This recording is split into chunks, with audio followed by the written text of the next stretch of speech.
Good morning, CSL Carlsbad. My name is Reverend Dr. Lori McMacken, and it is my honor to serve you this morning.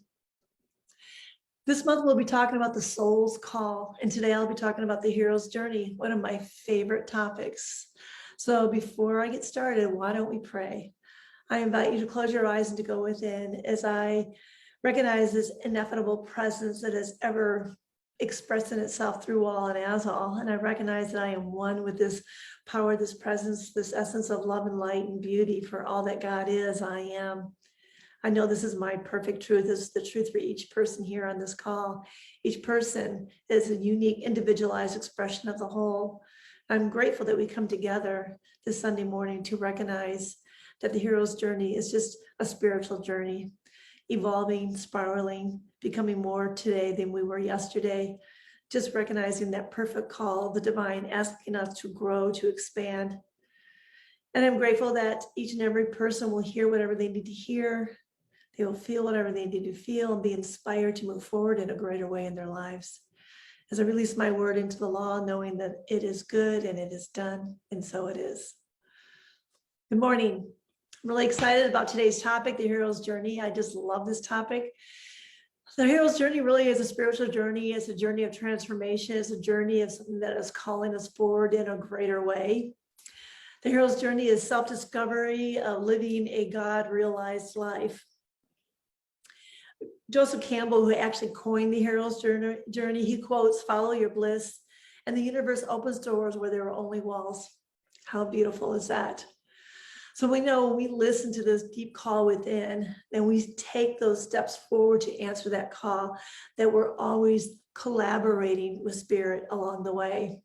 And there's a call comes in several different ways. You might be called to do something that like this is your calling. There is no other question about it. You just know. And there's other times where a calling might come to you when you see something, and I call it, you spot it, you got it. Oh my God, look at that. If I could learn that, I'd be really good at that. It's like an innate knowing that you know that you could really do something in a greater way if you just move through it and take action. Another way to get a calling is you might be doing something for a company and they ask you to do another job, and you find that you had a talent or you had a desire to do something like organizing and putting groups together that you could actually expand and grow in. And then there's another way that we get a call, and I think the Chinese call it a Ouija moment, where something happens that is unexpected and it is kind of drastic, a little dramatic. It could be like the 9/11 or the pandemic or a death in the family, that it changes us in a greater way. And so we're being called into the unfamiliar. So there's three parts of the hero's journey. The first part is the separation from your familiar territory. That's the first part, the separation. The second part is the initiation. And the third part is the return. Now, what I loved about Joseph Campbell is he basically coined follow your bliss. He got that from the Upanishads. And he was teaching at a women's college in Yonkers at the time. And he would tell these women, don't do what your daddy tells you to do, because your daddy's going to want you to have job security or security from getting married or anything. Just your dad wants you to have security. Don't do that. Because if you do that, you'll never follow your bliss. Because following your bliss actually means going on an adventure. It means going into unfamiliar territory. Some people teach the hero's journey as a complete circle, but I really don't do that, because you start at one point, and when you come back, you're never the same. You're always going a little bit higher than that circle. So I would say it's more of a spiral than a circle. And a spiral goes up and up and up and up, because when you come home, you're a better person than you were when you started your journey. You have more knowledge and you have more wisdom. You have something else to share with people. You can think of it as like little slices of life, something like from grade school to junior high to high school to college.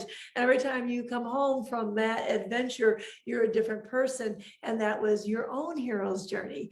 A hero's journey can be a slice of life, or it could be a spiritual experience, but whatever it is, it's a transformational expression of life.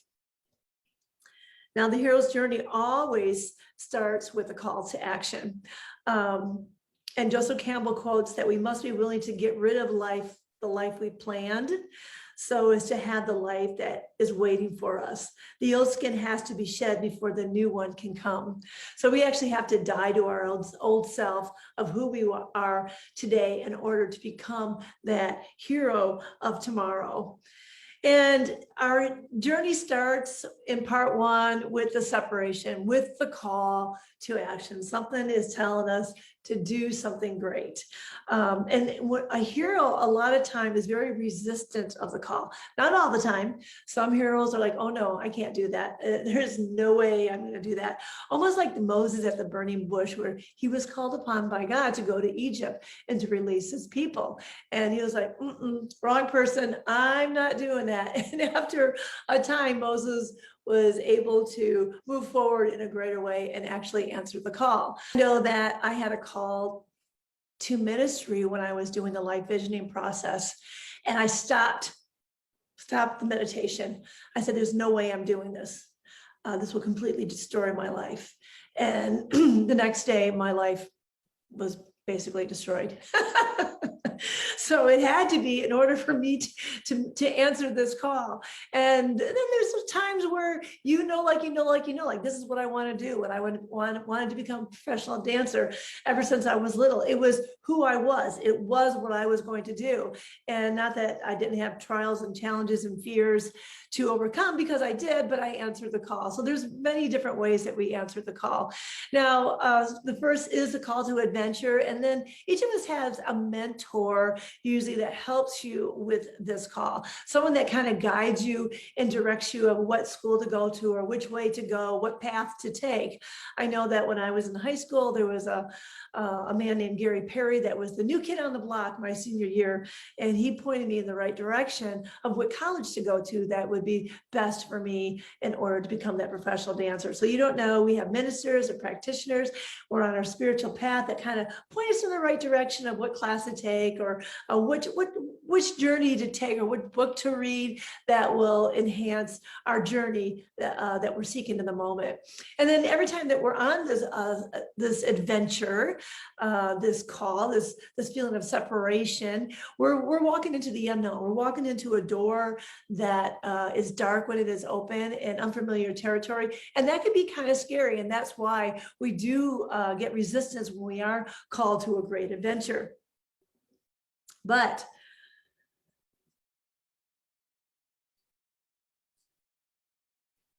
the second part is the initiation, and initiation is really the tough part about the journey, because this is when we have to go through the challenges, where we go through the tribulations. This is where we have to face our fears.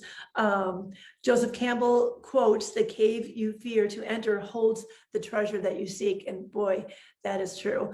A lot of our fears is just dealing with our false beliefs that we may have around a situation. We might believe in ourselves that we can't do something, or we're not good enough. That's the most popular false belief. And I think I took on that false belief also. I felt like I wasn't good enough. I wasn't pretty enough. I wasn't skinny enough. I just wasn't good enough. And that almost stopped me from becoming a professional dancer until I had that come to Jesus moment of, wow, the universe is going to correspond to what I'm thinking. So if I don't think I'm enough, then that's exactly what I'm going to get. So when I slayed that dragon, I realized, oh, I'm way enough. I'm more than enough. I really do deserve this.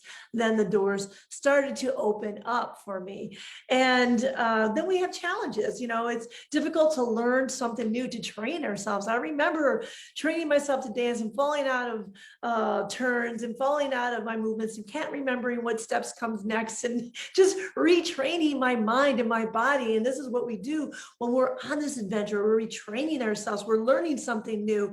We're moving past what we already know right here and right now. Because when you are on that hero's journey, you have to become that hero. In order to become the hero, we have to go through the trials and the tribulations and the challenges, and we have to face our inner fears. So we have a vision quest. My vision quest maybe at that time was to become a working professional dancer. And my hero was, I am a professional dancer. There's something that you are, I am, because the hero has to become something, but you don't want to always be trying to become that. You want to be that which you are seeking. So a great affirmation is, I am a dancer. I am a professional. I am a minister. I am that which I'm seeking to become.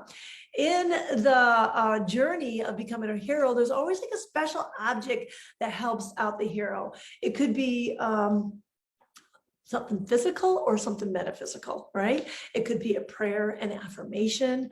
I am enough. It could be like an object would be like my dance shoes, my Hermes that I love so much. So you have an object or you have a physical or metaphysical object that helps you along your journey of becoming. And then there's the return of the hero. The return is when the hero returns home. The hero has changed. The hero is a different person than when the hero started. Yes, I remember when I left home, I was in a competition called Miss Dance of Michigan, and I wasn't really technically good enough to win that competition. And I think I came in second from last. And so it was years later, like 10 years later, when I actually returned home back to Michigan with the Radio City Rockettes. And all of a sudden I am a professional dancer. I did become Miss Dance of Michigan in that moment, in that day, but it was the returning of a new consciousness. I decided, I trained myself. I went through the trials and the tribulations and the fears, and I embraced what is, and I had self-confidence, and I realized, yes, I can do this. I'm the one that deserves to work all the time, working in a 20-year career. And that's part of the hero's journey, is changing your consciousness. So now you go home, you're a different person, and then you give your gifts and your talents to the world in a greater way. This is what the hero does. Like, what did I learn from that journey? How I learned that self-confidence and self-knowing is so important, and how important it is to have the right teacher and to train yourself in every single way, and to continue that training on a daily basis in order to keep up with your professionalism. There was so much to learn on that journey. And so when we come home, we've changed, we're a different person, and we're spiraling into a new way of being, into a new way of giving our gifts and our talents to the world. I would say that, and follow along with me, and maybe on a journey that you've had in your life. And I'm going to describe like my pilgrimage journey. That's always a fun journey, because it's more of a spiritual path, even though my dancing was spiritual for me because it was innate, it was within me already. But the pilgrimage really taught me a lot of spiritual lessons. So what was your call to adventure? What was calling you forward into the unfamiliar zone? And so I heard about the Camino de Santiago de Compostela from my first religious science teacher. And I thought to myself, there's no way I would ever do that pilgrimage, because I thought, I had misconception that you had to knock on people's doors and ask them if you could sleep at their house for the night. And if they don't, then you have to go sleep, in the woods or in the bush. I know it sounds ridiculous, but that was my perception. And when I realized that wasn't the truth, I had a girlfriend that went on the Camino, and I watched her journey on Facebook. And then she came and saw me when I spoke. And I asked her if I could go to her house, and she would talk to me about her adventure and show me all her equipment. So me and my friend went over there, because all of a sudden I had this calling within me, like, oh, you're going to do this. And she wanted to go the following year, and she wanted to go with someone. So of course, I raised my hand because I felt that call. Now, she became my mentor, because every hero has a mentor, and she was pointing me in the right direction, teaching me how to get the right shoes, and training me how to walk properly, and what equipment I need, the backpack and the walking stick. And these are the objects that I needed. Well, at the time I had neuropathy in my feet, and I had to take care of my feet a little bit differently than most people. And I had to tape my toes, but I also used my special object is I used an affirmation, religious science affirmation. It was called perfect God, perfect man, perfect being, perfect glory. And as I would walk in cadence with my sticks, I would say that affirmation over and over again. Now, I was very fearful. So think about when you went on your journey and you were fearful of what was going to happen. I was very fearful. I mean, I was going to Spain. I'd never been there before. I don't speak the language. I understand some of it, but I can't speak fluently. I didn't know if I was going to be safe. I didn't know if I was going to like the food. I didn't know, if I was going to be, violated in some way. I mean, I had so many fears. And so I insisted that we had all of our hotels booked because that was my control. Oh my gosh, tell God how you're going to control your life and he'll, laugh at you. So anyways, we did have some upsets in our housing situation, which was a good lesson for me. And when I got there, I realized I had really nothing to fear, that there's a saying called St. James always provides, the Camino always provides. It was like the universe was always embracing me and providing me with all my needs. And that was the beauty of the Camino, that I realized I didn't have to be afraid of anything. So Joseph Campbell quotes, opportunities to find deeper powers within ourselves come when life seems most challenging. By the time we got to Santiago, I realized, wow, I've got this. I can do this. All my fears that I thought I had, I no longer had. So it was our time to go home, and Ellen went home, and I told her I was staying. I was going to walk another 100 kilometers. So I stayed and I walked another 100 kilometers. And then I was so confident because I was getting better at it. I wanted to walk another 100 kilometers. So I changed my ticket again. And during that time, I was kind of shy talking to strangers. I mean, I don't seem like a shy person, I know, but I'm actually an introvert. So I had to come up with questions that I would ask a stranger, a pilgrim in order to open a conversation up. And I wanted to learn more about the 500-mile journey, because a lot of them were coming off the 500-mile journey and they're almost to Santiago. And I wanted to learn about it because I was wondering if I had it in me to do that. So I made a lot of friends along the way, and I asked about the journey. And by the time I did get to Santiago, I realized, yes, I could do the 500-mile journey. I've completely changed. I'm no longer afraid. I'm more confident. I'm going to come back in the spring. I'm going to do the 500-mile journey. I'm a different person. And not only that, more blessings around the way. My heart opened, and I just cried for about a week when I came home. Uncontrollably, I didn't know, was I in remorse? Was I upset? No, I wasn't. I think I was just kind of open-hearted and in the joy of the divine. And I was grateful because my feet didn't hurt anymore. Perfect God, perfect man, perfect being, perfect glory. My feet no longer hurt me. And my ego kind of diminished a little bit. Like I was going to come home and put together a keynote speech because I thought I could be like a $10,000 speaker. And I realized, well, why would I want to do that? I have no reason to do that. I don't need to be a $10,000 speaker. I don't need to get into a competitive field. I've already done that. What am I doing that for, my ego or what? And I also realized that I don't need as much.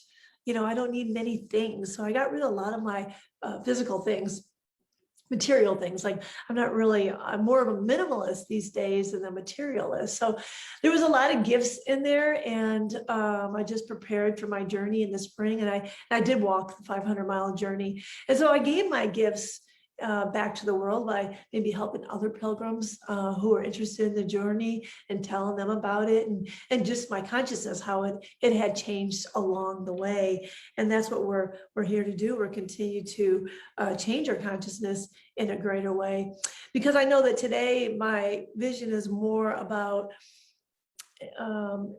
altruism, more about giving back in a greater way to the world.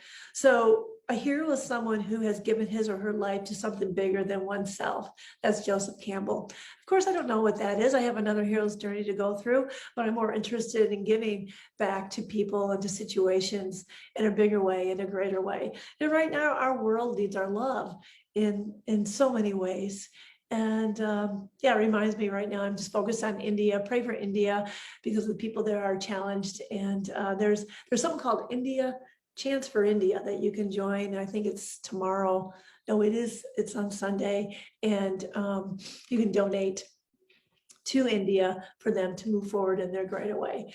So this is a hero's journey, and think about the hero's journeys that you have gone in your life, and when you feel that resistance, it's okay. It's part of the journey to feel the resistance. When God calls you to do something, you're like, oh no, I'm not doing that. That means you're on your journey to give up the resistance and surrender to the wholeness of God, because when you're on your journey, you're going to be protected along the way. Doors are going to open. And when you go through your challenges, it's like something bigger than you is going to be pushing you through those doors, pushing you through the glass ceilings. And this is the beauty of it. And when you come back, you're bigger and you're better and you're stronger and you're different and you're more expanded version of who you are. And you are the hero of your own journey.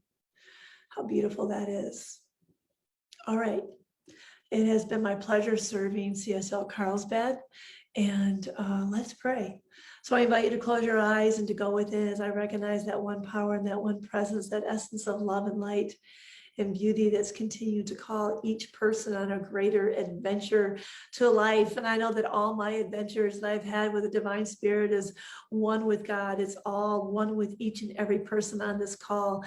I know that all of our adventures are interconnected on the unseen side of life, and each and every person here is a divine calling of the Most High. I know there is an essence of love and light and beauty that is calling each person forward to be more, do more, have more, express more of God right here and right now and in the future, to share your gifts, your talents, your love, and your altruism with the world. And I'm grateful for this time together. I'm grateful that each and every person here hears the call and steps into the journey in a greater way as I release my word into the law, knowing that it is done and it is good. And so it is. And so it is. Listen to the call.